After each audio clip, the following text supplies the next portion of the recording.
mag-post ka na lang ng mag-post, basta nakapaloob siya sa policy ni Facebook. Maraming bawal. Pag na-open dashboard ka na, maraming bawal.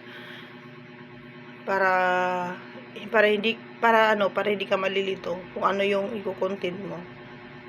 I-post mo lahat ng nasa isip mo, bukod lang dun sa mga bawal. Alam mo naman yung mga bawal. Tapos kailangan basahin mo rin yung sa policy ni Facebook tungkol sa mga content creator, kasi marami talagang bawal. Ngayon, kahit random video, random content, random video yung i-post mo, o alin yung mag-click doon, yun yung i-focus mo. Kasi ngayon, nakabase na si Facebook sa performance ng video o kahit sa photos, sa performance na nakabase, hindi na nakabase kung gaano kadaming followers mo. Kasi mag 1 million views ka nga o ilang followers mo, yung earning 0.1, gamay na kaayo. Tapos yun, nakadepende yun sa performance mo, hindi na nakabase sa kung kahit ilang million pa yung views mo. Tapos yung earnings mo 1.0 o 0.10 lang, ay nako, wala na. Basta post ka lang ng post, hayaan mo na yung kung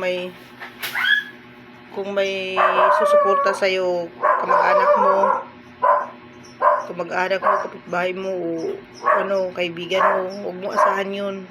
Sarili mo, basta post ka lang, may manonood man o hindi, post ka lang ng post.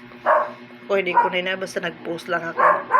Kasi may tendency na yung mag-viral sa'yo na video, hahatakin daw kasi sa akin wala pa naman nag-uumpisa pa lang ako hahatakin yung mga old video mo, yun, tataas na yung views, tataas na yung followers mo, ganoon talaga. Wala namang easy na trabaho sa Facebook lahat pinaghihirapan dito. Tuloy mo lang, hayaan mo na kung may manood sa'yo, wala. So nagsabing nahihiya daw siyang mag-video, lalo na nakaharap. Pag nag-open dashboard ka, huwag ka nang mahiya. Kasi kailangan mo sanayin yung sarili mo.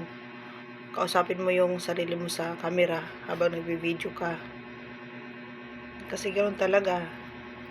Hindi mo pwedeng mag-video ka nang hindi ikaw sarili, kasi hindi ka ma-recognize ng Facebook. Kailangan nga yung profile mo, mukha mo, yung covered photo mo, mukha mo. Tsaka laging may option, laging pag nagpo-post ka, siguro mga 2 weeks ka na nagpo-post, may notification doon sa nakapaloob sa dashboard mo na closed caption, tsaka live, yun, madalas yun. Pag di ka pa na-monetize, kahit maka-live ka lang 3 beses, 30 minutes lang 3 beses sa isang araw, tapos closed caption, ganito, kausapin mo yung sarili mo, i-post mo, tapos bali yun na yung content mo, yun, para ma-recognize ka kagad. Tsaka iwasan mo lalo yung violation kung hindi ka pa na-monetize, lalo na kung na-monetize ka. Ngayon kasi pag ngayong buwan na to na may mag-update na naman si Facebook ngayong December. Ibang na naman yun.